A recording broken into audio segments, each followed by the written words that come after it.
All right, good afternoon, folks. This is Chris Dagger right here over on Off Bishop Street Podcast 2.0. And I forgot to put my headset on, so we better put our headsets on. We have headsets. In that case.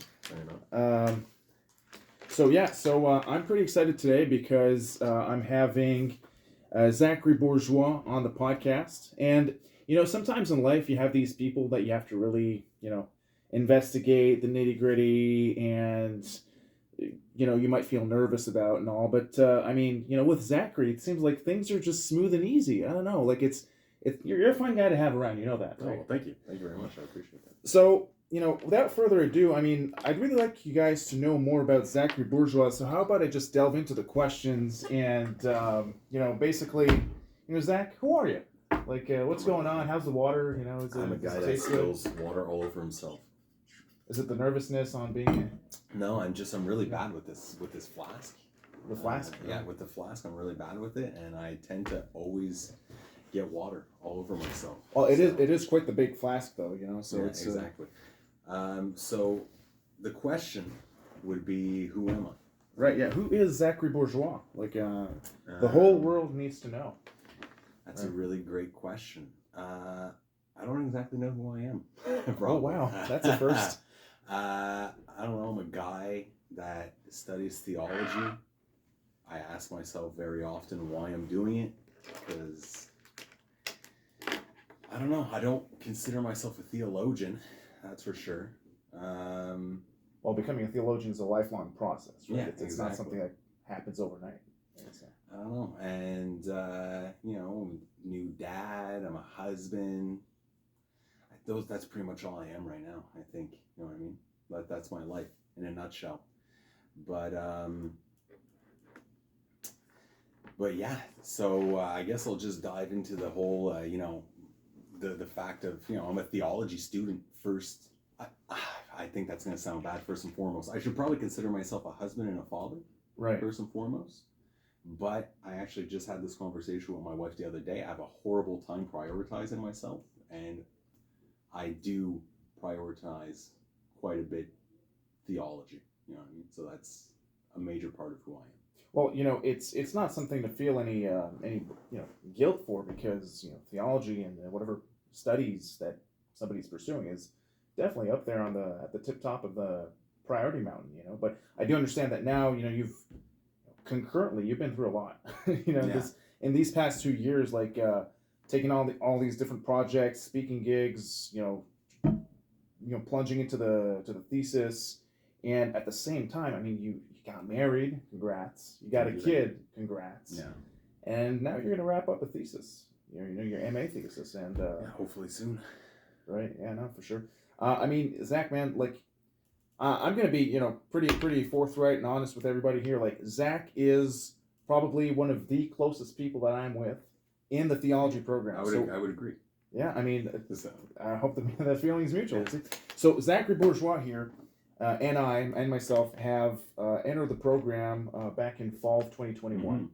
Or it would date even before that. When we started our theology preliminaries in June of 2021 with Dr. Barra, actually. Mm-hmm. And funny anecdote, though, that I have to bring to the surface, because we experienced that together. It was still during the pandemic, and we were taking Theo 201, and this this random motherfucker decides to jump into the Zoom session, because everything was over Zoom, right? All your classes. Oh my God. Y'all that have been students during the pandemic, you guys know what I'm talking about. So this motherfucker jumps in during our Zoom, and you probably remember that episode, right? Because Alicia, another student in our program, along with TAs, Casey and Louis Joseph were our TAs back then, and now fellow students, fellow classmates. That guy decides to interrupt the classroom, and do you remember what he said? I do not remember what he said. I think this is probably when I had my camera off, and I probably wasn't paying that much attention. I remember it happening, but vaguely. So right. Please go. So I actually regret remembering this, because I have if I can pride myself with one thing, it's a good memory. I have a freaking good memory.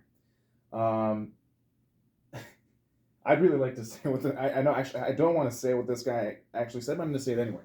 So this guy, theology is something that a study that touches religion, or a field rather, not a study, but a domain.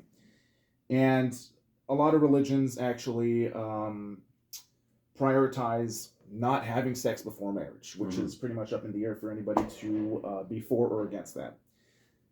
So this fucking guy decides to say, well, is it bad before God if I decide to fuck around with my girlfriend and and like people were, first of all, that was completely off topic because it was Theo 201, an intro to theology class, and he thought this was some sort of religious Bible study or something.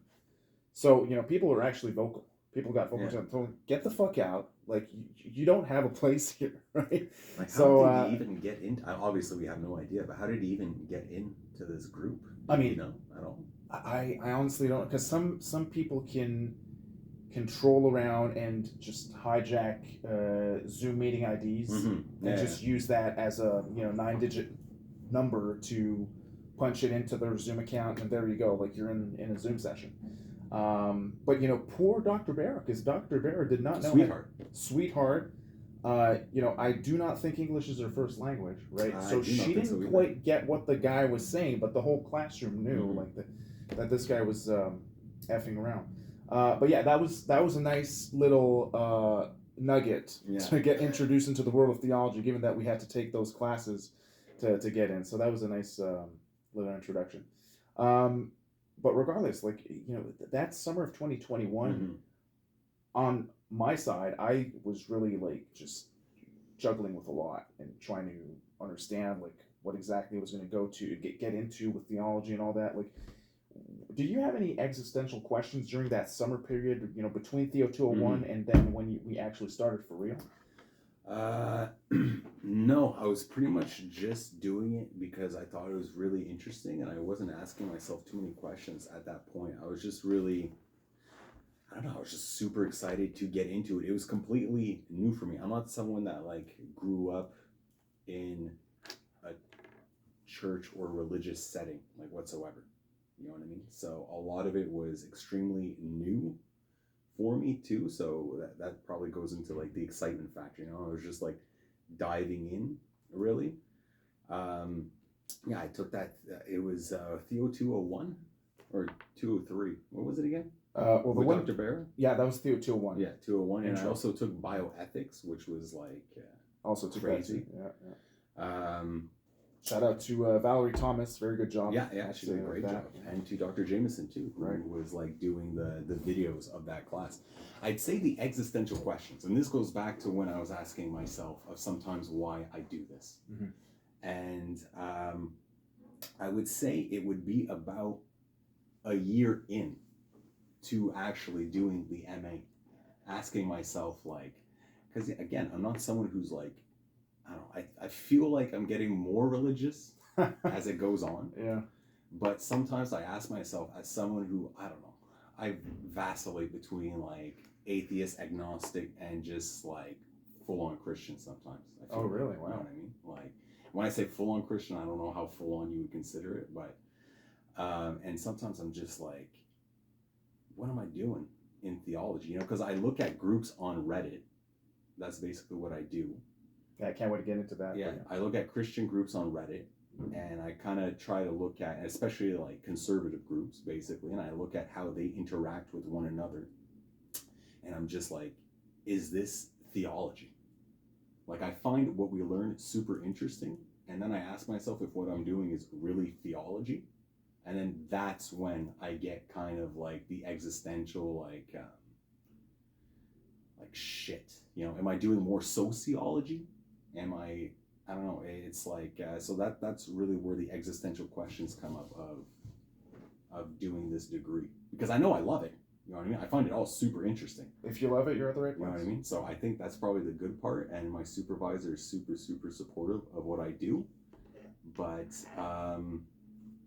yeah, that's where the questions really come up for me. And you see, for you, I envy you sometimes. Why is that? Because you're just doing pure eschatology, right? Yeah, pretty much. Well, that's what I kind of distilled it down to, because I was kind of all over the place at first, but now I really narrowed it to that because I was looking at missiology and ecclesiology and soteriology and just all these derivatives of theology, and I had to like narrow it down to one because you know we have a common supervisor, the great and wonderful Dr. Gagne, by the way.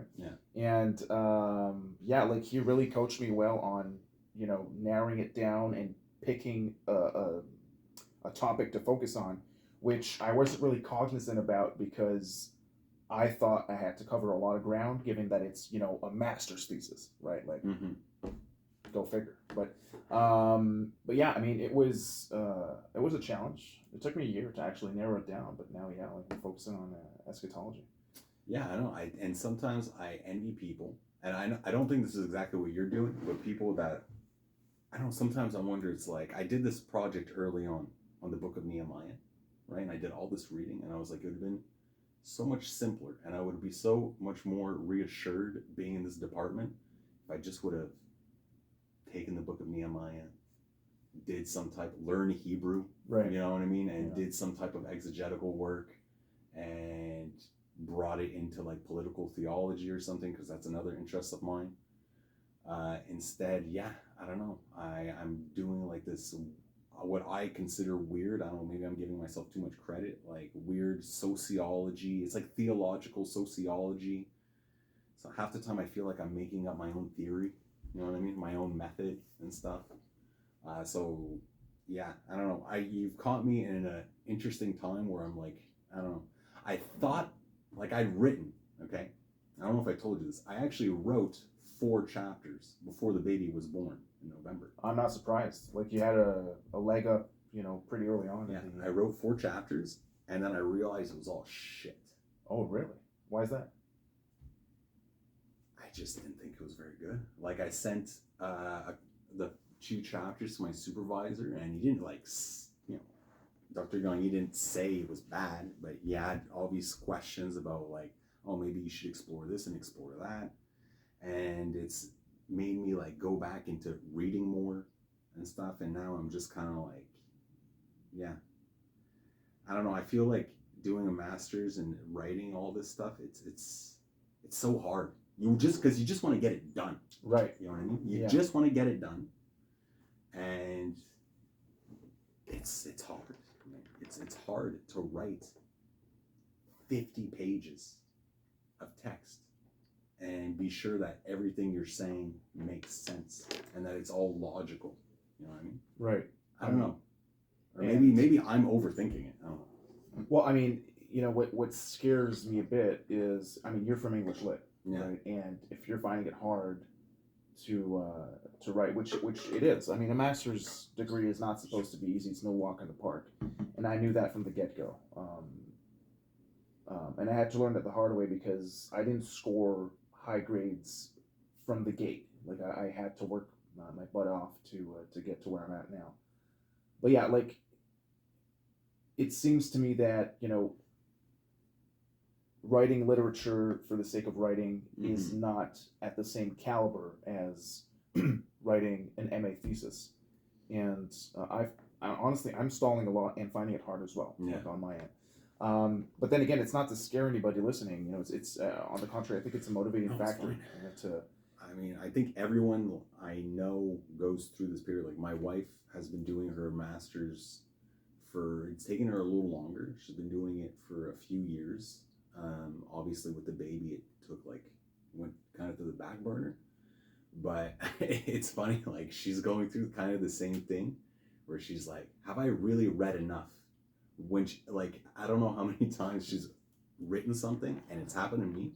You're writing something, and then for some reason you're just like, let me go into Google and look something up. You know what I mean? I'm just curious about this one thing, and then you're like, oh, there's this entire book that's basically talking about what I'm talking about. I need to read this. You know what I mean? Right. And then so it's like, you have to read that. You have to go back. You have to put it back in. And so I see her too. She's having kind of like the same existential, like, when are you done reading? When are you done analyzing? When is it? Are you ever fully satisfied with your master's? You know what I mean? That I almost feel like at first when I wrote those 4 chapters, I thought I was going to be satisfied afterwards. You know what I mean? And then I realized that I wasn't, which is probably a good thing because I'm probably going to do it better. You know what I mean? I'm basically rewriting them. And it reminds me of like, you know, because I think you know this, that I was in a band for a very long time. Right, yeah. Yeah, I can't wait to talk about that too. Yeah, I put out like a couple albums, nothing really a big deal, but I was never fully satisfied with the end product. Mm-hmm. I've never finished an album and been like, there isn't at least one thing that I find completely cringe, and I'm like, I'm tired of arguing about it with the other people in the band, and so I'm just like, screw it, we're gonna put it out anyway.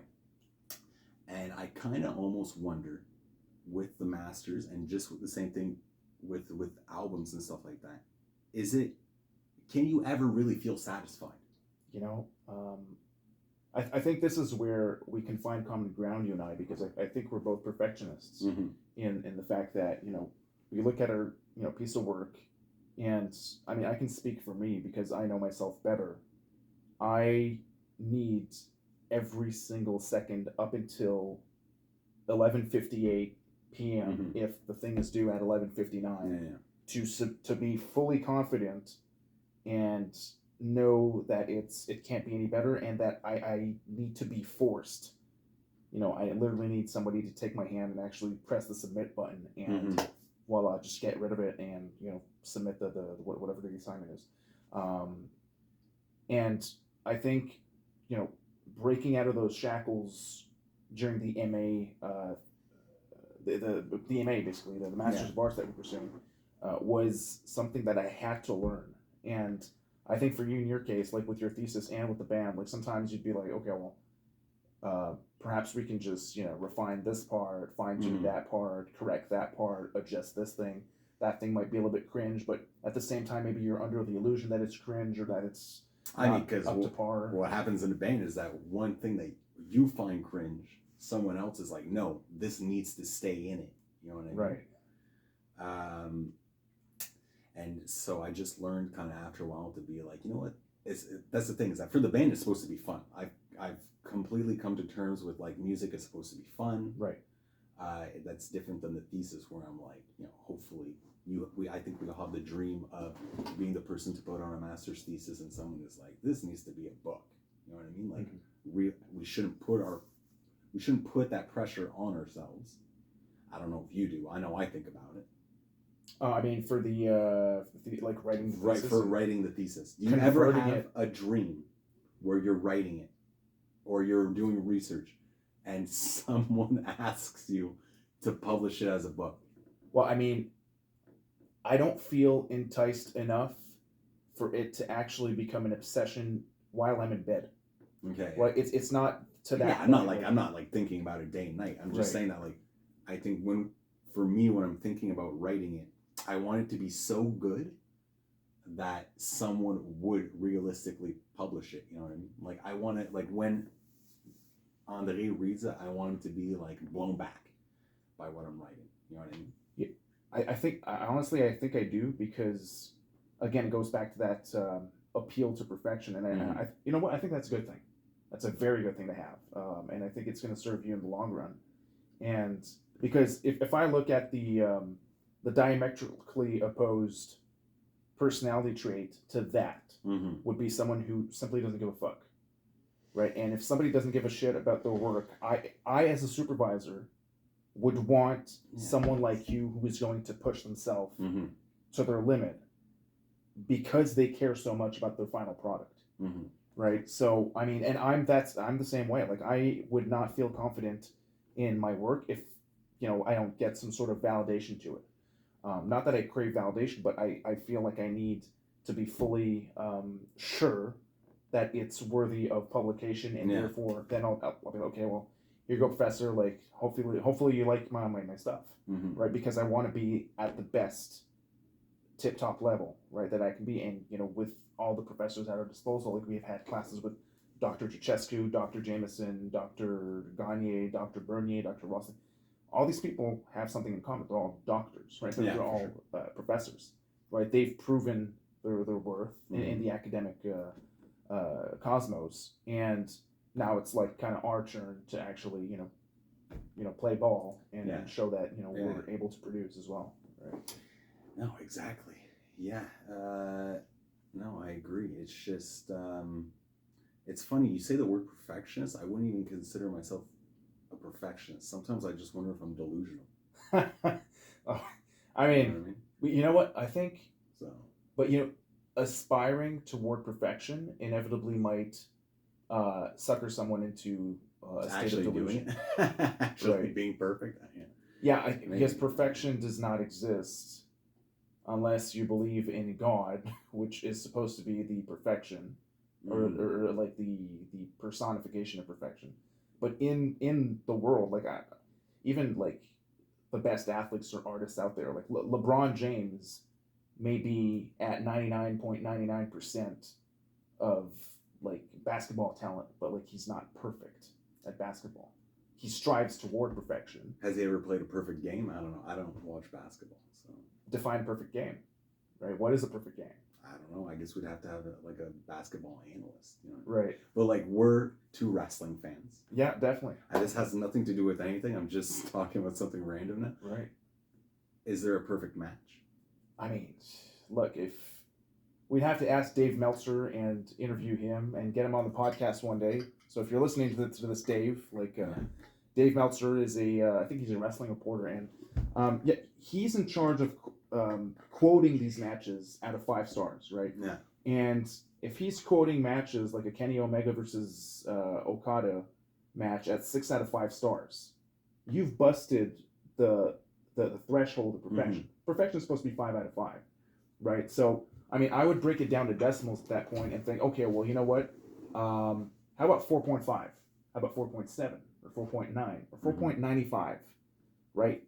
Getting close to that 5 out of 5. But you're giving these guys like 6 or 7 stars out of 5. Like that's off the chart, right? And given that any performance, whether it be in film, in athletics or professional wrestling or in whatever genre, given that any performance can be surpassed in the future, that basically means that you can strive towards a limit at which perfection lies, but you're never going to touch that limit. It's like telling, okay, if I were to go from here to the wall, and every next step has to be half of the other step before it, I'll never touch that wall. Yeah. Even if because I'm never going to go the full distance, but I'm going to get close to that wall, and that's something people learn in calculus. Actually, it's called limits and derivatives. I mean, I took that class about a decade ago, and it's the thing. It's the thing where we place the limit, right? But the equation will bring us close to that limit, but never at the limit. We're never going to hit that limit, right? Oh, that's really interesting. So yeah, I mean, going back to wrestling, I mean, we're both professional wrestling fans, because to me, professional wrestling is the most wonderful blend of athleticism and theater that exists in the modern era. It's just like, I don't know what can beat that. I think I would give it even more than that. It's like, I don't know, it's like theater, ballet, improv, sport. I don't know, it's a really weird, it's like the platypus of entertainment. It's like, it doesn't make any sense. The platypus? The platypus. The platypus, okay. Yeah. Of entertainment. It makes absolutely no sense. And yet but it's wonderful. Right. You know what I mean? And yeah, like it's I mean, like, this deserves a podcast on its own, just talking about that. Yeah. But there's so many podcasts about professional wrestling out there that it's harder to keep track of. And I'm starting to really not want to keep track of all the news, especially regarding CM Punk. But that's a whole different issue, because that's when you have a favorite wrestler that's acting out in a certain way, and I don't know, like I'm gonna put this on YouTube. I still admire the guy. It's just that it's hard for me to understand what this guy is doing. And not just him, but like everything around him, the moving parts, is probably not all his fault. And I digress. But yeah, like it's great to see that that art form, which I think the word art form is not enough to describe professional wrestling. It's just so larger than life and just beyond comprehension. Mhm. You know, the type of beast that it is. Yeah, exactly. What did you start watching wrestling, by the way? Oh man, I was probably like 7 or 8. It was in like the year 2000. Wow, It that's was in the way year earlier. 2000, and I watched it a little bit on TV. But really, what got me into it, it's funny. I was just thinking about this the other day. Is that it was Blockbuster, like going to Blockbuster and renting all the VHS Right. and watching. And it's funny. I was just watching like WCW VHS. Wow. Like, and I used to watch it day and night, dude. I was obsessed Because I with thought pro wrestling. when you said Blockbuster, because usually Videotron and Blockbuster, they have like these TV screens. I thought like Yeah. the wrestling match was on the TV No, screen. no. It's. I would go and I would rent out the VHS from Blockbuster. Right, that was back in Maine, right? That was in Montreal. In Montreal. In Okay, Montreal. yeah. That's when I lived in Montreal. Because we have to cover your bio, like to Yeah, see, yeah, like, because sure. you're half American, half Canadian, so Yeah. it's kind of like something that's super interesting, but which we'll definitely delve Mhm. into as well. So okay, so you go to Blockbuster, which unfortunately is defunct and no longer exists. Yeah. Because of That's sad. the almighty Netflix, right? Yeah, exactly. So okay, so yeah, so you rent the VHS, and I mean, how long have you been like for how long did you do that? Oh man, as long as VHSs were a thing, I guess. You know what I mean? Like I was just like I said, man. I was obsessed with pro wrestling. I watched it day and night, and then I probably fell out of it a little bit in high school. I think like a lot of people. You know what I mean? It was because I didn't have friends that watched pro wrestling. Those are hard to find. You know what I mean? If I'm going to be honest, the people that watched pro wrestling at my school were kind of the weirdos. You know what I mean? Well, and but I mean, professional wrestling is a weird thing, as wonderful as it is. But I mean, it's like I feel like for a long time, I feel like in the '90s, in the late '90s, wrestling, everybody watched wrestling. Oh yeah. You know what I mean? And the '80s. Yeah, and then in the early 2000s, it became not cool really quick, if that makes sense. Like, I didn't know anybody that watched wrestling. It was like for the weirdos, basically. And then, you know, I think it's like, you know, I want to date girls. And Right. none of them, I remember one time in high school, I was dating this girl. I told her after dating her for a year that I was into pro wrestling. And she told me she was going to have to reevaluate our relationship. What the fuck? Well, I mean, obviously, I think she was just being like a dramatic teenager, you know what I mean? I guess so, yeah, it's high school. But I remember being like, well, I had best friends in high school that did not know I watched pro wrestling. Like, well, I mean, I kept it to myself. And, you know, especially at that age, like, because I can, if I rewind and plunge back into teenagehood, I totally relate with the fact that insecurities are at an all-time high. Right, that's why like all the bullying, all the cliquishness, and you know we have this clique and that clique and whatever clique, and just the drama. Like pretty much anybody that tells me about their high school experience has, you know, threads or stories about just bullshit, childish drama and ways of thinking that stem from a lack of maturity. Right. Mm-hmm. So, but I totally relate because, you know, if I go back to high school, I would look at Christopher Dagger back then and go like, okay, no, I would never talk about pro wrestling to anyone. Actually, no, that's a lie. That's a massive lie. I'll tell you why. But you know what? I'll tell you why I just lied. Okay, you know, inadvertently. I'll let you finish your point though, because I don't think I'll let you finish your point. No, that was pretty much it. And then I actually I did wrestling practice for a while. Yeah. When I moved back, because at 12 years old, I moved back to the States with my mom. Oh, I see. Okay. So I spent my high school over there, and then at the age of 18, I came back to Montreal, and then around, I don't know, man, like, I think when I moved back, because I didn't really have that many friends, I didn't really know anybody, I fell back into pro wrestling because, listen, I moved here, I was legally allowed to drink at 18 years old. Right. So my dad put me in a 1.5 apartment above the bar that he owned and the bar that I would end up working at. I didn't really have any friends for that summer, you know what I mean? So I would go buy the 10.1s the big 40s.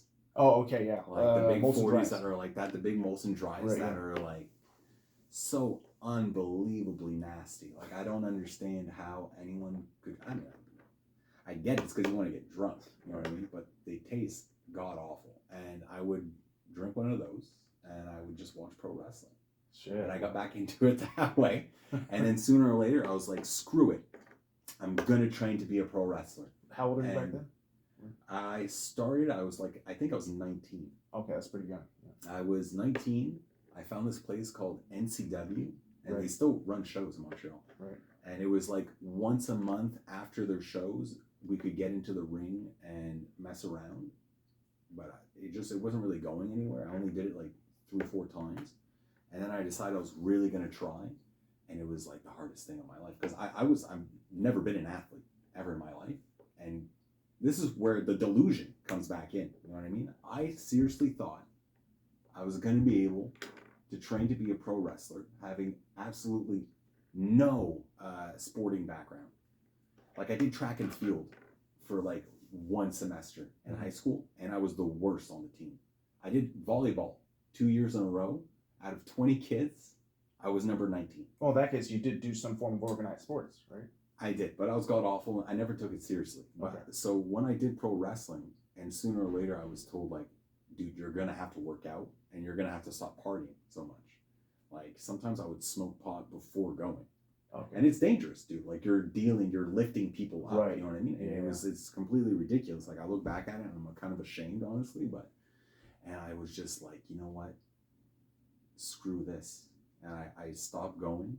And that's when I kind of fell out of it because I was ashamed. Mm-hmm. You know what I mean? I couldn't watch wrestling for a long time after that. And I think it wasn't until really like the whole, I don't know, AEW stuff, when it felt like wrestling was getting cool again, when there was like more alternatives, then I got back into it. So it's been a very like, pro wrestling is like, I love it. Honestly, it's kind of like my go-to form of entertainment, especially when I have like 2 seconds to myself, like if I'm not watching TV with my wife. Right.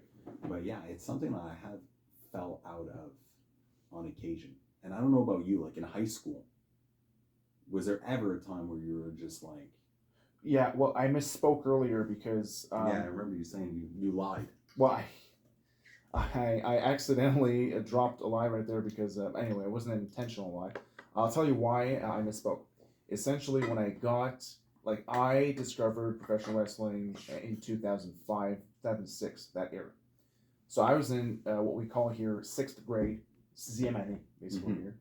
And I was going into high school, and high school here is secondary 1 through secondary 5. In secondary 1, I would actually, we had this laptop program, right? Mm-hmm. It's kind of this private school, top 3 in Montreal, where, you know, the kids would get laptops, like half the cohort would get laptops, and my parents actually paid for that. I wasn't a computer nerd at all. Yeah.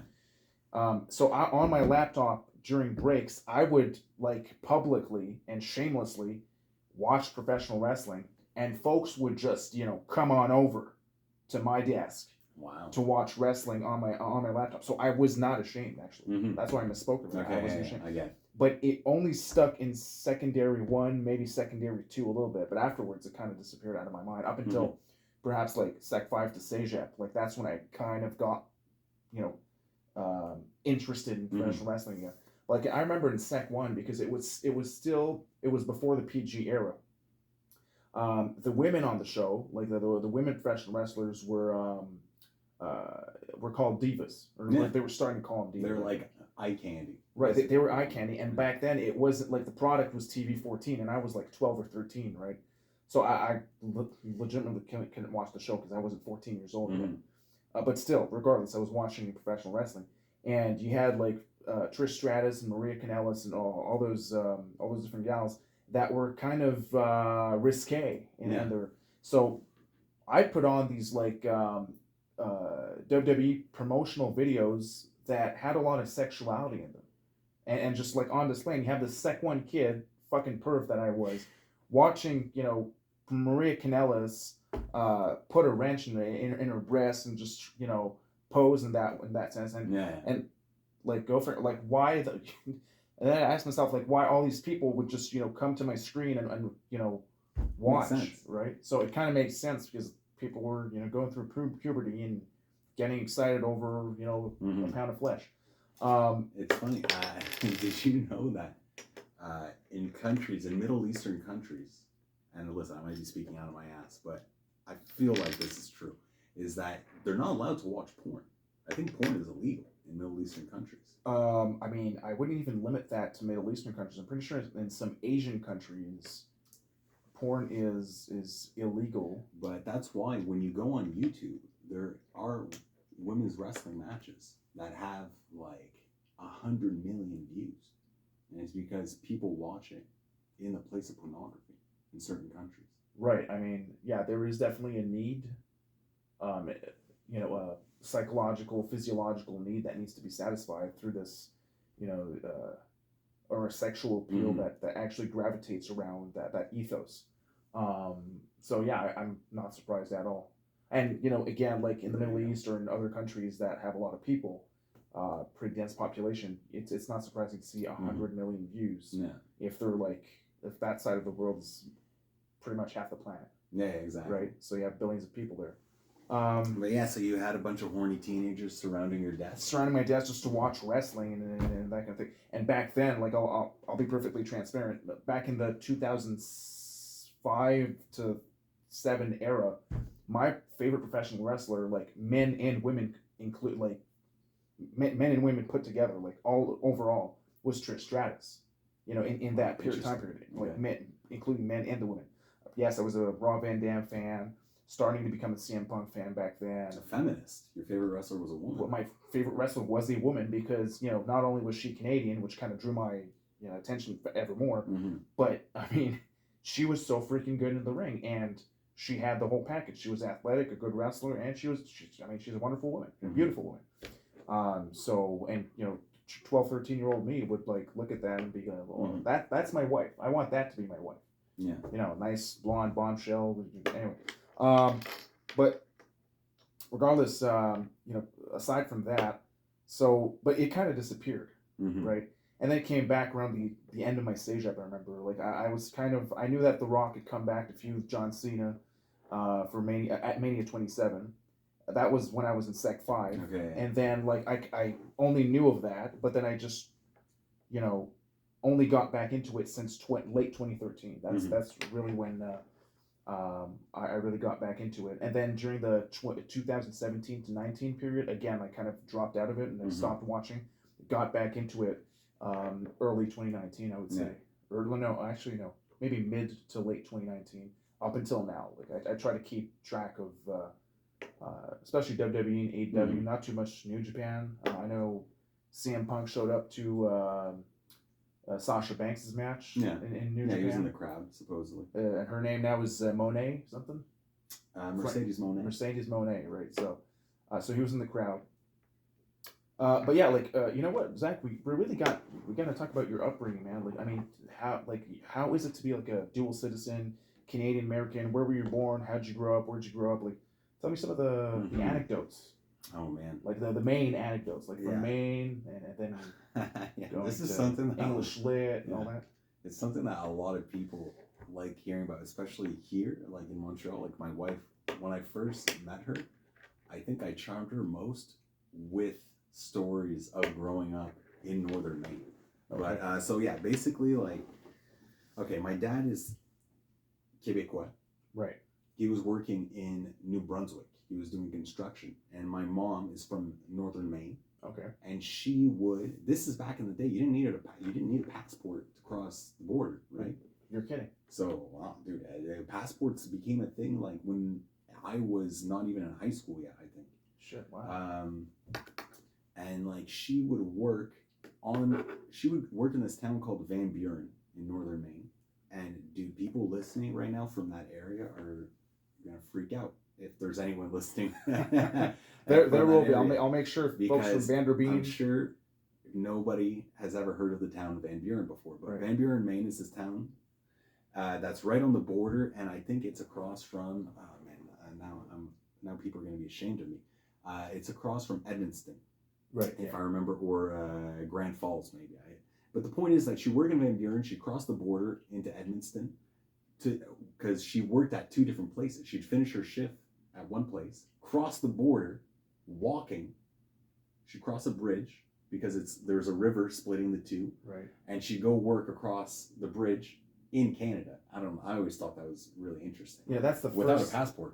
First time I hear that. Like, you finish your morning shift in one country, you do your evening shift in the other, but she lived in the States, right? But so she had to cross but she back. Would cross back. Wow. Afterwards. How long does it take to cross the bridge, by the way? I mean, listen, it's a bridge like any other. It's like not super big. It would probably take like 5 minutes to cross the bridge. It's just a river. You know? Yeah, I mean, there are a lot of like junction points between Canada and the States that are feasible. Like, I'm thinking about Seattle and Vancouver out west. You have perhaps Winnipeg and somewhere in Minnesota. Well, I mean, no, that's pretty far. I think Winnipeg is inland, but if you have like Windsor and Detroit, yeah, right. Buffalo and Niagara Falls, yeah, right. So those are pretty close by towns. So man, that's chapeau. Yeah, chapeau. And so she did it, and they met each other in a bar in Edmundston. My dad didn't speak any English. My mom didn't speak any French. I think they probably had a relationship based, and they thought they were each good looking. And supposedly it didn't take too long for my mom to move with my dad. And it was my dad's cousin was the translator for them until my dad learned a little bit of English. And so then I was born in New Brunswick. I was born in Perth Andover, New Brunswick. Moved to Montreal like 2 months into being a baby, basically. Grew up there. Listen, parents divorced. Okay, so you're born in Canada. I'm born in Canada. Oh, okay. I'm born in Canada, and in New Brunswick. And then it's when I was 12, I moved back to the States. Moved back, went to high school there, and yeah, dude, I think doing my high school years in Maine are probably like, it's one of the biggest blessings, I think. Why is that? Bro, it was crazy. It was nuts. My high school that I went to was one corridor. The gym was an old barn that they refurbished into a gym, so that because we had a basketball team and we had to have a gym class right too. So like the gym was an old barn turned into a basketball court, which is pretty cool. Yeah, I mean, dude, if you imagine it, it's actually, I think it's really cool. Like every time I go back, like I love just visiting and passing by. I think it looks really nice. Like I went to the type of high school where it was senior high school, so it's 7th grade to 12th grade. Okay. And I remember my senior year, we had like a celebration one morning because for the first time since like the 70s, there were over 100 students in the school. In the whole school? In the whole school. Wow. From the 7th to 12th grade, there were 102 students. Man, that's great. And they were like, we need to celebrate this. There was 15 people in my graduating class. Like, and it never changed. Like some people would, maybe every couple of years there'd be one new kid who'd like stay for a little bit, or like someone would move away, but for the most part, like you knew those people. You had the same 15 people that you knew year after year. You know what I mean? So I just grew up in this really small, like honky-tonk town, and like best friends for life. You know what I mean? People that I still talk to, even if I don't live there, that we message each other like almost weekly. And I don't know, it's like it really gave me I'm just happy that I didn't go to high school somewhere where there was like 2,000 people, which is where I went. Yeah. And there's like people that you never knew. And listen, maybe you can tell me that it was awesome, but I don't know, I really enjoyed like knowing my teachers. Like they all knew me, who I was. Right. You know what I mean? They knew my mom. Type of stuff. You know what I mean? It was just a small town. I think that's super awesome because I'm trying to vicariously put myself in your shoes and trying to go through like the whole process. So you're 15 kids graduating in senior year of high school, and you guys all know each other, and you've been through Like, you kind of know the Dude, dynamics between everybody. my best friend, he's not even like my best friend. It's like my brother. You know what I mean? His name is Nick. Because when I moved there, I started in the 6th grade in that class. Okay. Right. And then moved towns for a little bit, so I wasn't there from 6th grade to 12th grade all the time there. But like my friend Nick has been there since kindergarten. Shit. With the same, it was this almost the same core people from kindergarten to 12th grade, dude. That's crazy. Like, it's absolutely nuts. Right. You know what I mean? Like, it's almost like, I don't know, and like, let's say there's people in that class that you're not really super friends with in high school for whatever reason, but my friend Nick was telling me, like, oh yeah, I ran into Luke Fuller the other day. Right. And we were in the bar and we had a beer. You know what I mean? It's like these people are like, it's like you went to war together almost. Right. You know what I mean? You lived so long with each other. They were in Vietnam together, yeah. just so. So I think it's really, really special to grow up in that type of environment. You know what I mean? And it made me tougher because, listen, dude, in high school, I was an emo kid. Oh, okay. Total emo kid. And almost to a point where sometimes I did it on purpose just to be different. Yeah, I mean, it's normal at that age to want to stand out, and yeah. And I grew up in a really, really country conservative place where I got called queer a lot. You know what I mean? And I had to fight back. Like, I got into fights. I told people off. I remember in my yearbook, in my junior year yearbook, one of the guys signed into it. You turned out to be pretty cool for a gay kid. Like, I won everybody over, and my senior year was awesome. But before that, like, I had to fight with people. I had literally people telling me, not in my high school particularly, but from other high schools, people being like, "We're gonna do the fag drag." Like, and what is that?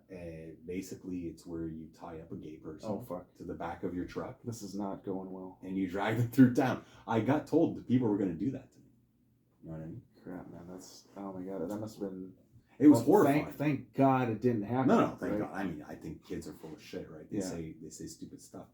But no, and in a sense, it made me tougher, man. It made me have to acclimate myself to different worldviews and stuff, and I don't know, I came out of it, I think, a better person for having been in there.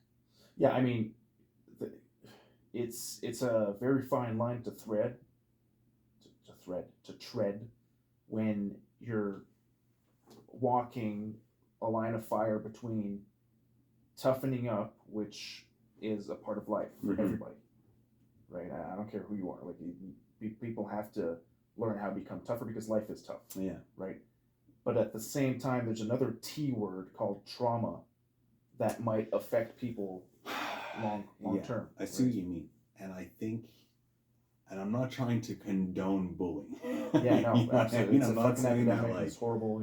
I'm not saying, and like, I'm happy, like, my brother, because my mom still lives in the States, right? And she still lives not in that town I went to high school with, but in the town that's adjacent. And so yeah, my brother, he's 15 and he goes to school there. And he was telling me, like, yeah, no one does that anymore. He's like, everyone's super, super accepting, which is cool. I won't lie.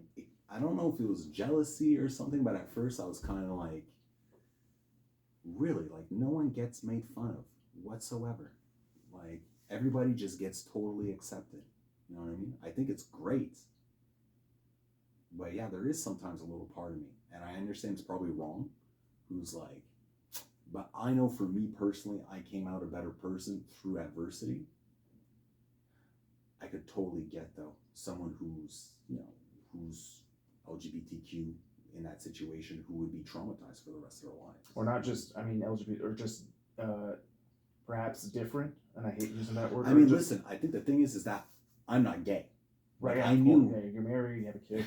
I knew, well, you can be married and have a kid and be gay too, you know what I mean? But I knew that when they were saying that to me, it was false.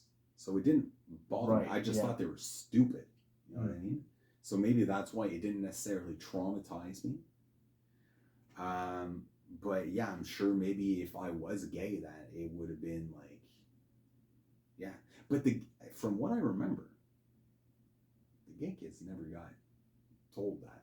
Like, there was people in my high school who were gay, and they were just kind of like, no one ever really bothered them. I don't know. It was a weird situation. But were they so they were hidden, closeted gay people, or like it wasn't evident at the time? No, I think this is how backwards this town was sometimes. Is that I think the people that were actually out and openly gay, like the real rednecks, wanted nothing to do with them. They were just like, they just want nothing to do with them. Whereas like people who were different, like emo and stuff like that. And listen, the guy who told me he was going to drag me behind his car, I stole his girlfriend in high school. You know what I mean? That's pretty good, folks. So, like that's golden right there. You stole his mean? girlfriend in high school. That's freaking great. So yeah, just a bunch of really confused teenagers trying to intimidate each other. Right. Basically. I mean, you stole his girlfriend. It's karma's a bitch, right? So, yeah, exactly. You made him feel it. But yeah, like it's crazy because you mentioned you were 15. Like we were 450 just in my grade, like in Sec 5, and when I look at the in total we were about 2,200 in the whole school. Like if you 2,200, it's a private school near in the Ahuntsic-Cartierville area. So, and it's hard to miss because it's almost along a full street. Mm-hmm. That's how long and wide that school was. And it was a private school, and and at the time, not to brag or anything, but like the best of the best would go to that one and to 2 other ones. Like there were 3 high schools on the Montreal Island that were like top rated back in 2006. The school's quality kind of went down by 1 point out of 10 over the past decade, which is huge. Like a 4 point out of 10 is huge in evaluating high schools. It's called the palmarès or something. And if I'd go there, like I'd look at the crowd and the clientele and be okay, yeah, like I think the student standard is kind of lower, and not to be judgmental, but that's just what I would feel if I would to. I never really stepped back into the high school. And I played 4 years of high school football back then because football was a thing. That was, and you're American, so like you kind of know like how the mystique around football. Yeah, absolutely. The glamour that comes with it, but it's a bitter glamour from experience. It's not necessarily what all people think. So I played football because of its popularity, and mostly because I was really drawn to it, and it really became a passion.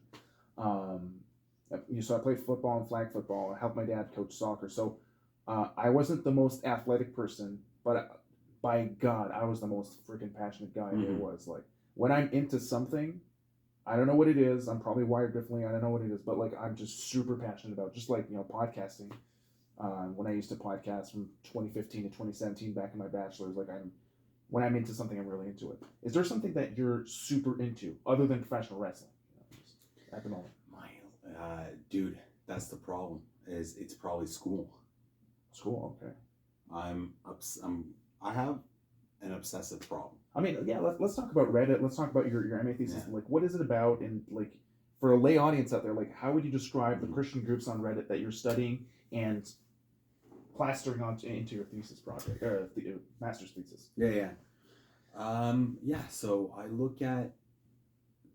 So initially, there was 4 groups that I looked at. They're like the ones that have the most people subscribe to them. And early on, I was really gravitating towards this one group. It's called True Christian, and the reason why is because they are like more conservative. And I think one of the things about being in theology that I really wanted to do was to get to understand kind of the conservative theological viewpoints. Right. Because having grown up in the States, there's always kind of this idea of it's like secular versus religious, and it's always kind of like the left, right, who are like the communists who are anti-religion, and it's like the extreme right who are like Christian fundamentalists. And I kind of just wanted to be like, I just want to understand that viewpoint. You know what I mean? And so looking at a Christian conservative group, just for me personally, allows me to really look into how lay people, how everyday people discuss the Bible from that viewpoint. So I really gravitated towards that group.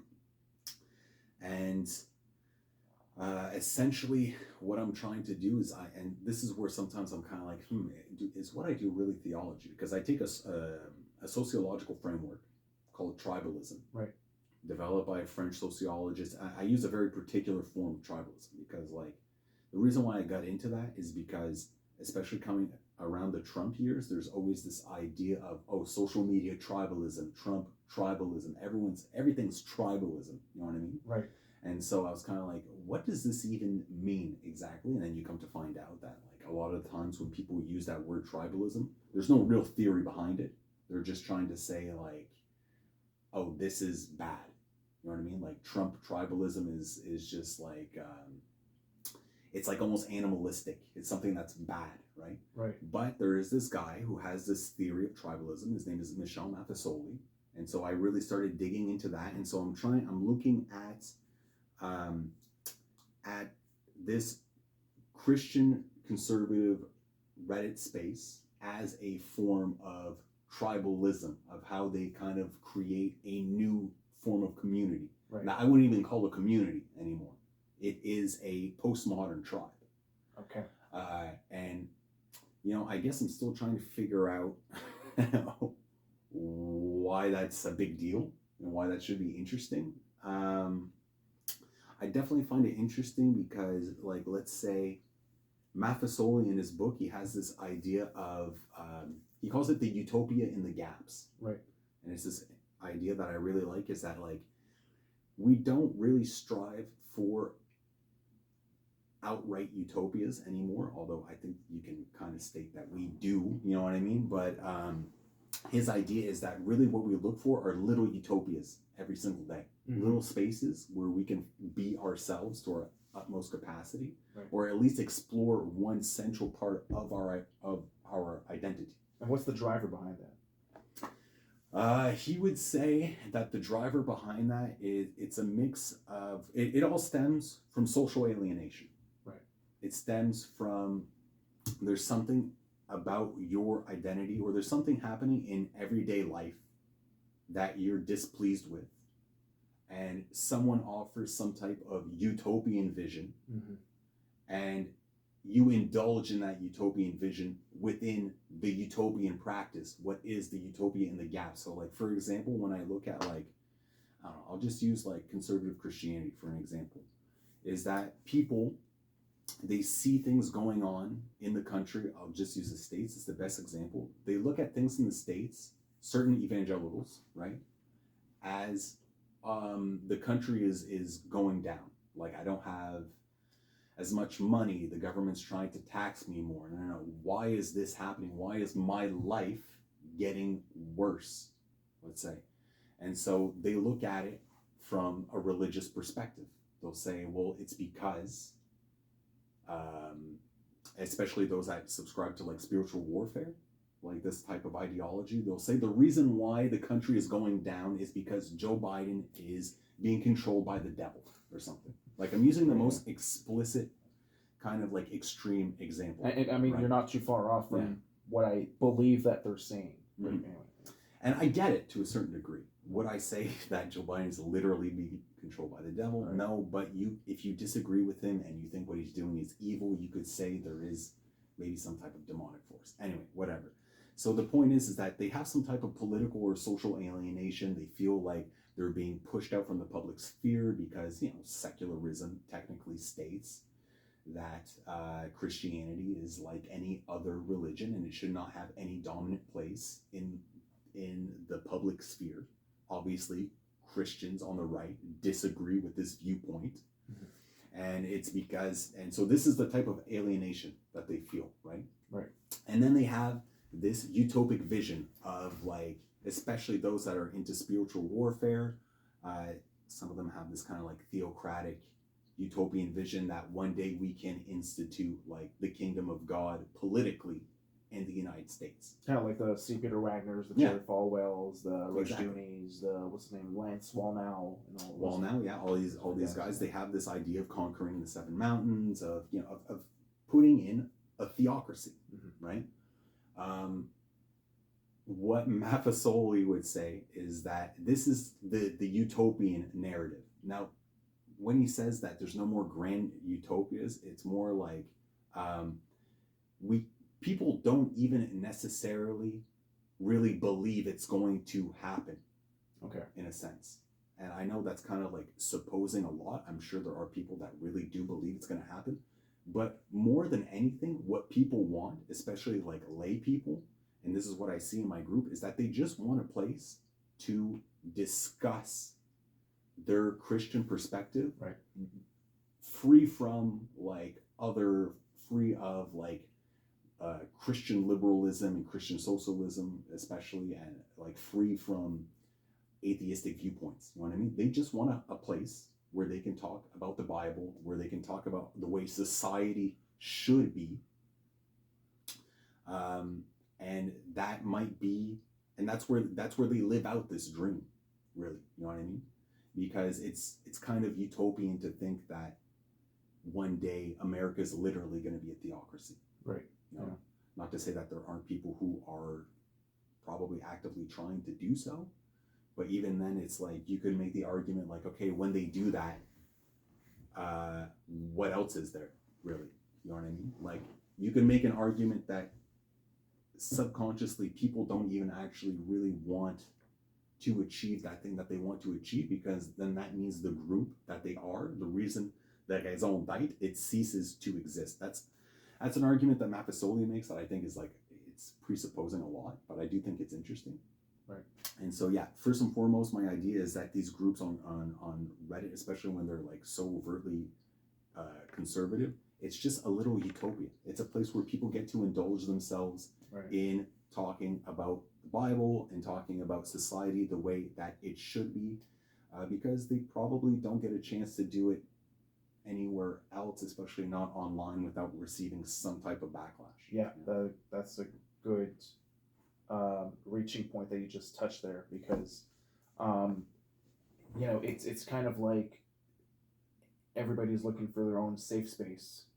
And in that respect, like, they're probably looking for an area or an outlet where they can express their thoughts, or if I really want to be audacious in my approach here, they're probably looking for their own fantasy land to basically live out that utopia, or find that semblance of mini utopia, micro utopia. But it's interesting that you're looking at that group, but I have a feeling that whether people are on the far right or the far left, everybody's looking for their own definition of a utopia. Yeah, no, absolutely. Especially when people are super polarized, right? And that's something that we're dealing with today. Like, I feel like a decade ago, people were less polarized than they were today. And a main culprit to that, in my opinion, would be just the amount of content that people are getting exposed to, through the media, social media, disinformation, whatever you want to label as disinformation or misinformation, whatever. So essentially, is there anything dangerous about those Reddit groups like True Christian that you have studied thus far? I don't think so, honestly. I'm sure people would say that it's dangerous for anyone to like openly talk bad about LGBTQ and stuff like that. Right.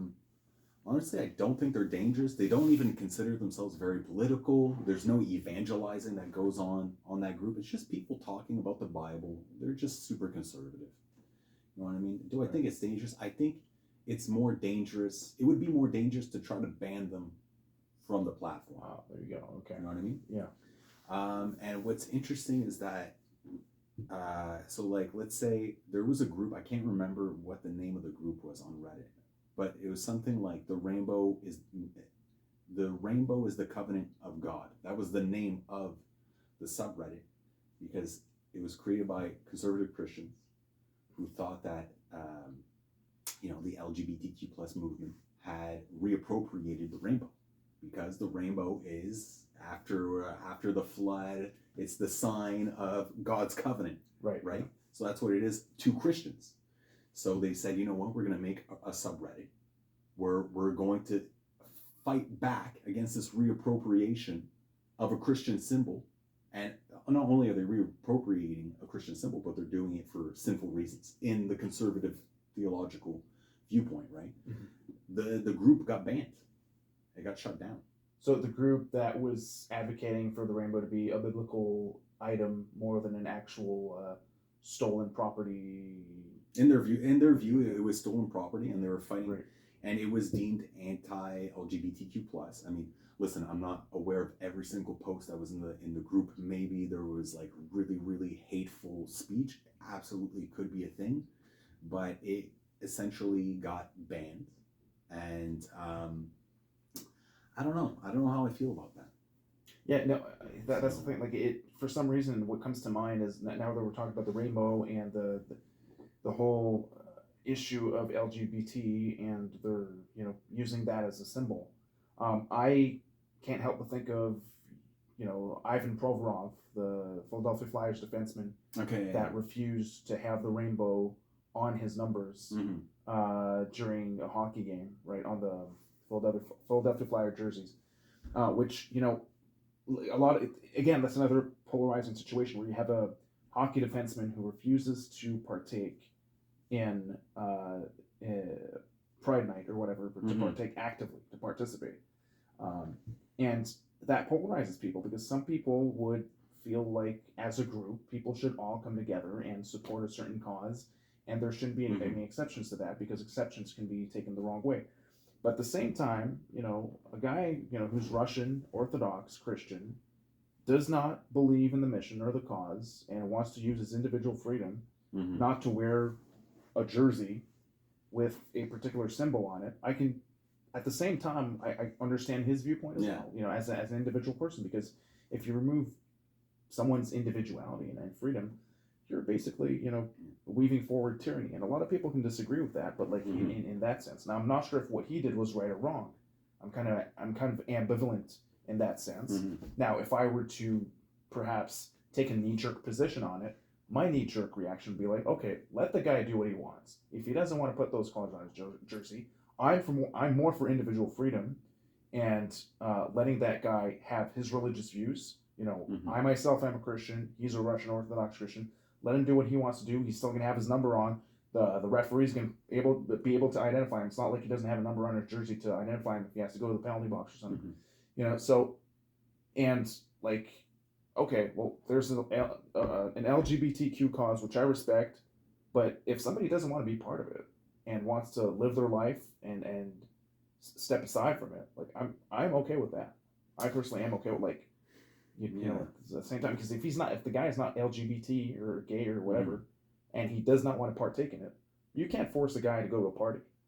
If I don't want to be, if I don't want to be at a party, I'm not going to the party, right? So even if it's like, and people are probably going to argue that, oh well, it's a team obligation and the NHL has to be involved with that and whatever. Like, no, No, I mean, first and foremost, they're a sports team. They're not a political outlet. You know what I mean? There are certain people that make a decision that they want to utilize the team in a political fashion. I'm not saying that's right or wrong. That's just something that it is.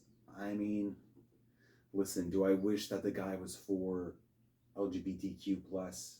Sure. You know what I mean? Obviously, I think he should be. I don't see why. I see why you'd have a problem with it. What I'm trying to say is that at the same time, you can't force somebody to wear the rainbow. I mean, it's weird how it goes in the other sense. It wants, like, LGBTQ plus, I think listen, I don't know, I'm not part of the community, I'm probably speaking out of my ass, but it gets dogmatic sometimes, you know what I mean? That's like a mini utopia right there as well. Yeah, for sure. And it's kind of like, I thought the point was that, we're against Christian dogma. Right. I thought the point was to maybe be less dogmatic, not to be more dogmatic in the other sense, Right. where it's just kind of like, no, shut up and wear the jersey. Like, you're going to put it on anyway, even if you're confused about it, or even if you're questioning your decision, even if it gives you some type of existential crisis because you, as a Right. Christian, maybe you believe that this is wrong. You know what I mean? Like, if someone believes that their God is against homosexuality and that it's going to have some type of negative impact on their own salvation, I get it. Maybe you don't believe that. And maybe you think that it's a farce and that person's stupid or whatever. But to the point where you're like, no, it's stupid. Wear the jersey. Yeah. Like, no one gives a shit about your God. Mm-hmm. Like, this is for the greater good. It's kind of like, I don't know. I find it really intense. No, it is, like, inevitably, it can be heavily interpreted as a form of infringement on the person's rights to. And listen, there's tons of conservatives that would agree with that. They've been saying it this whole time. Right. I mean, so, I respect the LGBTQ cause because of the fact that it's helping people, right? I mean, that's what it's there for, right? Like, I respect the cause in that particular vein, right? But when a cause becomes, enforced onto people, that's where I start to ask myself a few questions. Like, okay, wait a minute here. Like, can you do your own thing? I'll do mine. Like, can we just, separate our just imagine trajectories and not collide into each other or anything? It's like, imagine if a sports team, like the Montreal Canadiens, I don't know, let's just say there were like a bunch of French Catholics on it, the Montreal Canadiens, and it was like, it's Ash Wednesday. Right. Everybody's got to put it on their forehead. It's like, no, you wouldn't want that either. You know what I mean? It's just the whole point is that you're not supposed to be able to force people to do something. That's right. And listen, there's tons of people that would say that's fucking stupid and that you should force people to do something for the greater good because it's representative and, it's going to maybe save people's lives in the end. And I think, is that like the utopia? I don't know, maybe. I just know that there's something about it that I find is wrong. You know what I mean? It's just a gut reaction. If someone was here right now and they could explain it to me exactly why, I would be the first person to be like, dude, that makes a lot of sense. Yeah, I'd be all ears just to listen to whatever that person. I just know that I do have a knee-jerk reaction. I think kind of like you, where it just, I don't know, it's kind of scary. You know what I mean? Right. And I don't want to be the guy that's like, oh, it's Orwellian. You know what I mean? I don't want to be that idiot that keeps on saying it's like what's the book? 1987 or 1984. 1984. I don't know. I never read that book, but yeah, no, there is something, and I'm sure it's scary too, to be transgendered and to feel like people hate who you are. You know what I mean? And I'm sure there are people at that minute when he decided not to wear that jersey were like, okay, this guy hates me. Like, he hates my kind. Right. You know what I mean? Which is probably scary too. It probably feels better knowing that everybody's wearing the jersey, so you can at least have just the not delusion, but just the air that everybody is in support of you. Right. You know what I mean? Which is not 100% honest, But maybe that's better. Maybe honesty is not the way to go in that situation. Right. Well, I mean, I would push back on that and think that, whenever someone has the opportunity to be honest, I think honesty can be fruitful in the sense that, being dishonest can lead to a greater detriment than any form of honesty. I know sometimes honesty can really hurt, especially when people are brutally honest, but I'm a firm believer that the end result of honesty is a way, not only like we mentioned earlier, to tough up someone, but at the same time to lead to a better good in the long run. Yeah, but I think that's if you put a lot of stock in, and listen, maybe I'm wrong, and you can tell me this is my thought process, is that honesty is good as long as you're willing to have a conversation. Right, absolutely. Right? And I know this makes it sound I'm being like, we always have to conversate. Maybe having a conversation sometimes is not the good thing. And I think, I personally believe having the conversation is a good thing. Well, the thing I don't know what I'm basing that on. I'm just basing that purely off of, I don't know, something. It's just within me, physically right now, I can tell you, I think people need to be honest so that we can talk about it and figure it out. But maybe I'm full of shit. Well, So, there's a psychologist, professional communications. His name is Dr. Guillaume Dulude. I have one of his books at home. I have yet to read it. And I followed his YouTube channel for a while, and he once mentioned that sometimes conversations can aggravate a situation rather than actually soothe it. well, there you go. So, I mean, So- yeah, I mean, for you to believe on the surface that conversations might be detrimental is, perhaps very Well, true. It probably depends on who's having the conversation. Right, and how. And how, exactly. Right. That's what I mean. And what they're talking about, what the beef is about, what Yeah, the deal's exactly. about, right? So. I mean, dude, I'm thinking about just in my own family. I've gone through some family drama recently. And the reason why is because people want to have a conversation and they're horrible communicators. And so the conversation makes everything worse. You know what I mean? Right. So And if the matter is private, like it's you don't need to share what it's about, but if you feel like you want to share what it's about. listen, it's really stupid. But no, it's just so maybe sometimes the conversation isn't the best thing to be had. Mm-hmm. You know what I mean? In that circumstance. I'm thinking specifically about like, I don't know if you were aware of like what happened at McGill, that there was supposed to be this guy from the UK who's going to do a talk, and he's a gay guy. Right. Or he's a homosexual, What's the name? I can't remember. Was it Douglas Murray or? Maybe no, but Douglas. I know who Douglas Murray is. I don't think it's Douglas Murray. But it's the homosexual who's against transgenders. Okay. Basically, and when I say against, I think that's probably a little more intense than what he would even say. I'm not like super on the up and up on every single facet of his argumentation. But basically what he says is that there are people who push these statistics saying that, a certain amount, if not a majority of people who are, when they're very young, when they have gender dysphoria, they actually turn out to be gay later on. Right. And so his idea is that to transition your kid too early before they've hit puberty, before they've gone through their teen years, where they might actually just turn out to be gay, to transition them too early is, in a sense, violence against homosexuals. How does he justify that? Like Because against homosexuals. Well, basically what he's saying is that like these people would just turn out to be homosexuals. Oh, okay. But so, yeah. You want to transition them early. You're not letting them develop into what they would probably be later on in life. Like you're decreasing the G in LGBTQ, but you're increasing the T, so it's like harming the whole bundle. And it's funny how like among the L, the G, the B, the T, and the Q, like there's beef going on within that particular boat, So that's... And listen, I don't know anything. I'm not trying to say I'm an expert on like the situation or even what this guy's argumentation is, but essentially he got I think finally they managed, there's some people who were transgender on the campus of McGill, and they managed to get him to not speak.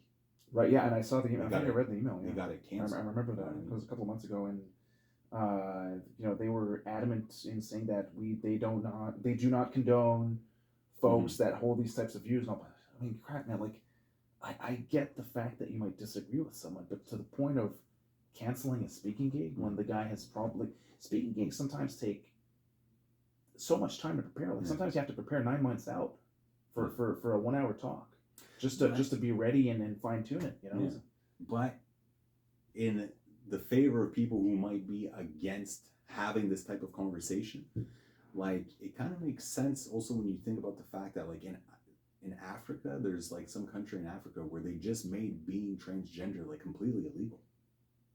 It's probably, I'm thinking about Kenya. I know that homosexuality is very frowned upon in Kenya, I think, from what the president was saying, but I don't know what and also in the States right now, I mean, there's a lot going on in the States where they're banning drag shows. They're trying to make it, they're banning obviously transgender care for children. And there's people trying to ban transgender care for adults. You know what I mean? Like before, where the conservatives were like, just don't touch the kids, you know, if you're an adult, you want to do whatever you want to do, kind of like the libertarian types. Like, listen, if you're a consenting adult, do whatever you want to do. The government has no place in talking about this, or being in the bedroom, or being in the doctor's office, whatever. Well, now we can see that that's not true. You know what I mean? So they were having these conversations saying, like, listen, we're not going to do this. When I say this, I mean like Republican lawmakers. Right, like, okay. We're not going to touch this. We just want to protect the kids. But then you come to realize that they were playing a game of hide the ball.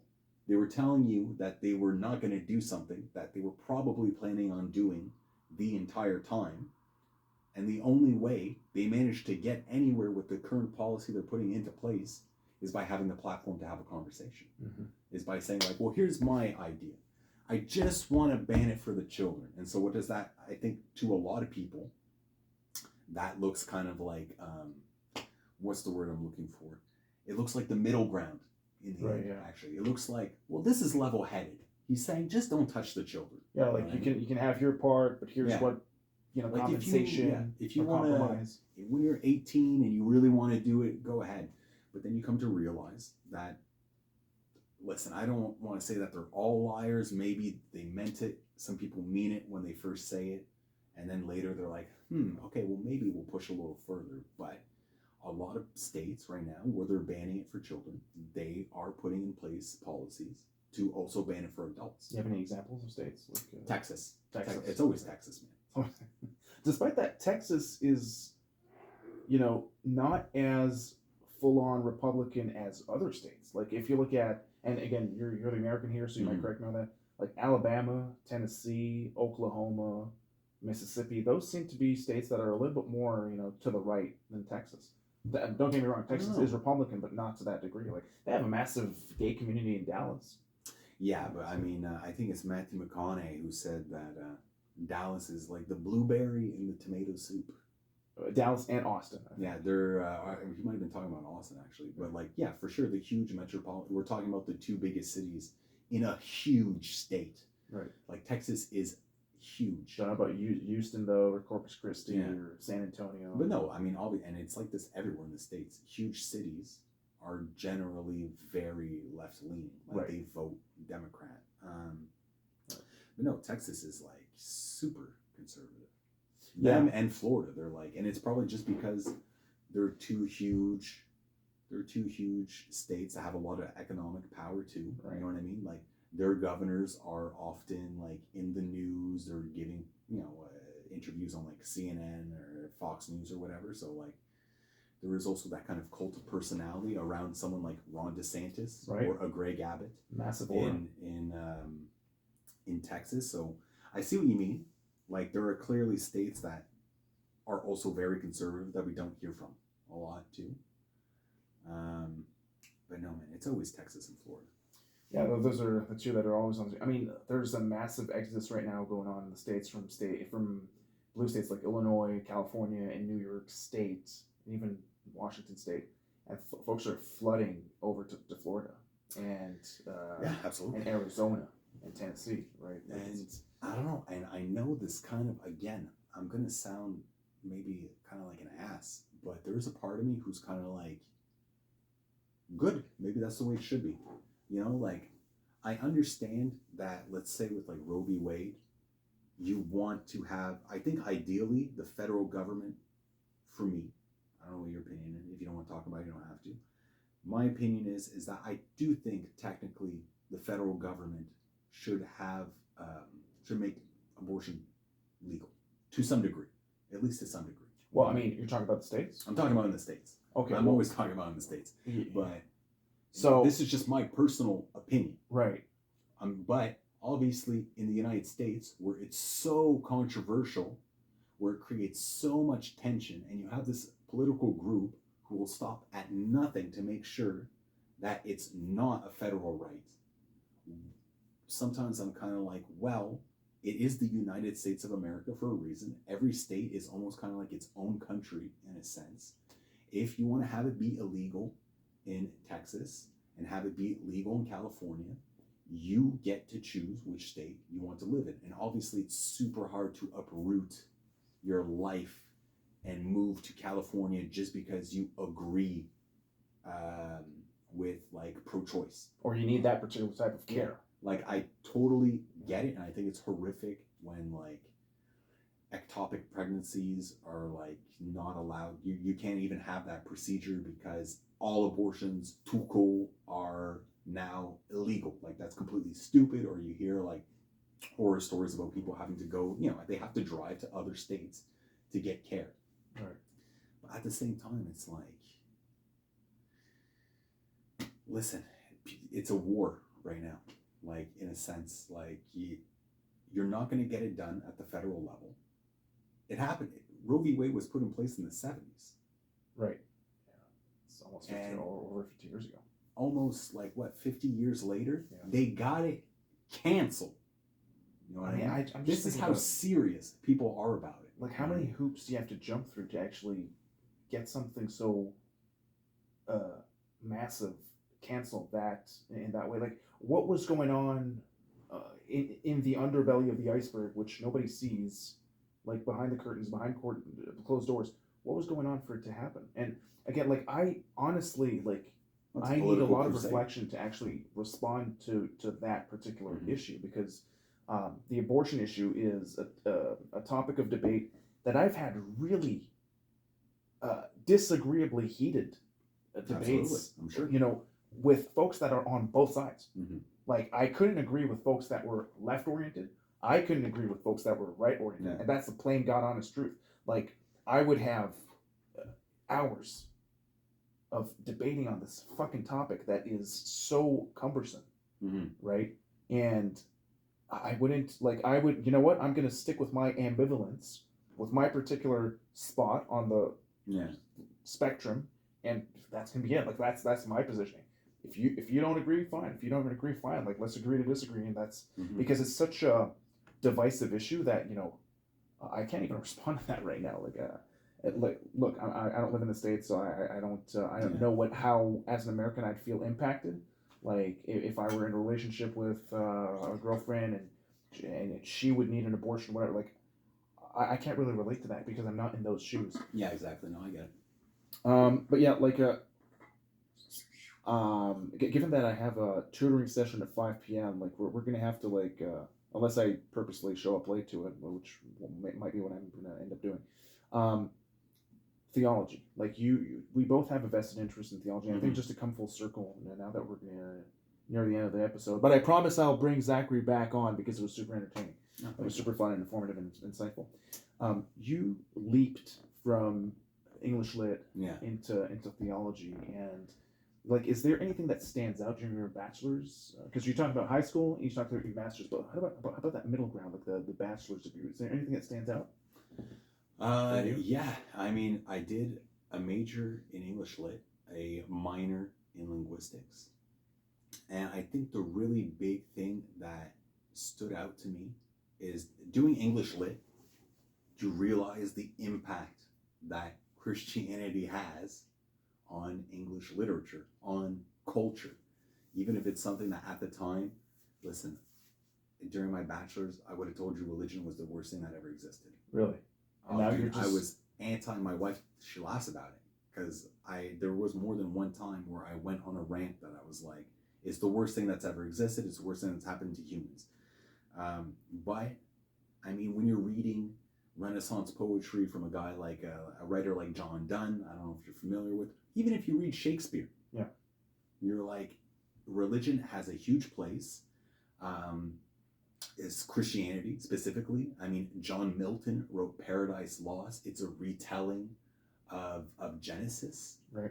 Of the Garden of Eden, and so that kind of piqued my interest. I was like, just let me look stuff up, just so I can understand what they're talking about, and kind of gain respect for it afterwards, right? If I'm not mistaken. Yeah, because what I decided to do is that I was going to take electives in religion. In things that were related to Christianity. And so I took this class, Intro to Christianity, from the Department of Religion and Culture. And that was where I was kind of like, oh wow, it was the first time someone told me, like, yeah, but you know that someone who's like, let's say fundamentalist, when they tell you you're going to hell, they don't do it because they hate you. They do it because they don't want you to do that. They want to save your life. Right. Because they're taught to love, right? Because the central tenet of Christianity is to love thy neighbor. Yeah.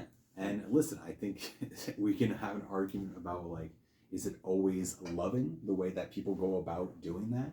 I mean, listen, I think if you thought that God was sending all gay people to hell, and then that your place in saving people's souls also bore some type of reflection on your own salvation, you would probably get agitated too, and kind of go a little crazy and maybe be a little intense.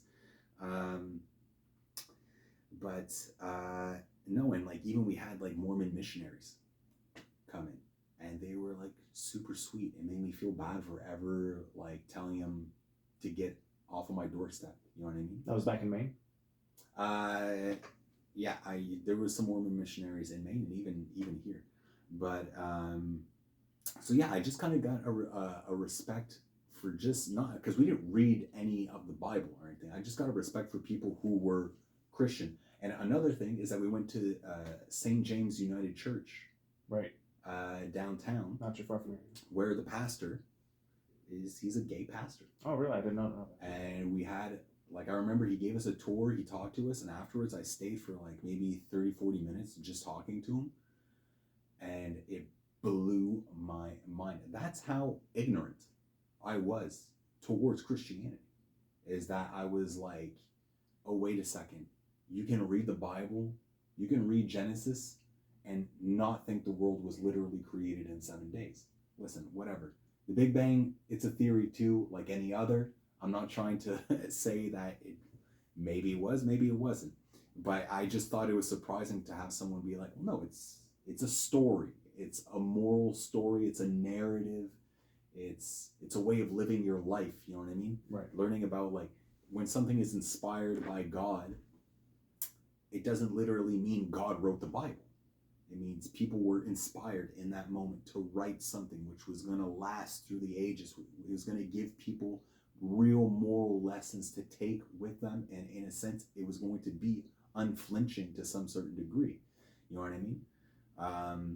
And so, yeah, I got really interested in it. And also it was just kind of like, I don't think I ever told you this, but when I first moved to Montreal, I was like drinking a lot and everything. And I was kind of like super lonely because I didn't really know anyone. I was drinking all the time. It was after high school, right? Yeah, it was after high school. I had lived in the States for 8 years, you know what I mean? Right. So coming back to Montreal, even like my French wasn't that good. I just felt completely out of place. And I started praying for like a month. It is the first time you told me that. For a month, yeah. I was a Christian. I bought a Bible. I remember I was going out with this girl who was Muslim, and listen, it's really stupid. I look back at it, I'm like, oh my God, but I was kind of like, I don't know if we should date, you know what I mean? Right. Because I was baptized Catholic, you know what I mean? So I was kind of like, well, listen, I'm Catholic, you're Muslim, I don't know. And I kind of fell out of that, but I've always had an interest in Christianity and in spirituality. And so kind of being in theology has also allowed me to kind of see, okay, what do I believe? You know what I mean? Too. So, right. And what would you consider yourself like now in 2023 on March 29th? Like, what is Zackari Bourgeois? Kind of like first we start with who was Zackari Bourgeois. What is Zackari Bourgeois today? I think if you're asking me spiritually, I say, this is probably going to sound like bullshit. I would say I am at most an agnostic, right, who speaks Christian. Interesting. That's because I love Christian vocabulary. I really believe in a lot of the things such as love, sin. I think sin is a super important concept to have in society. Right. You know what I mean?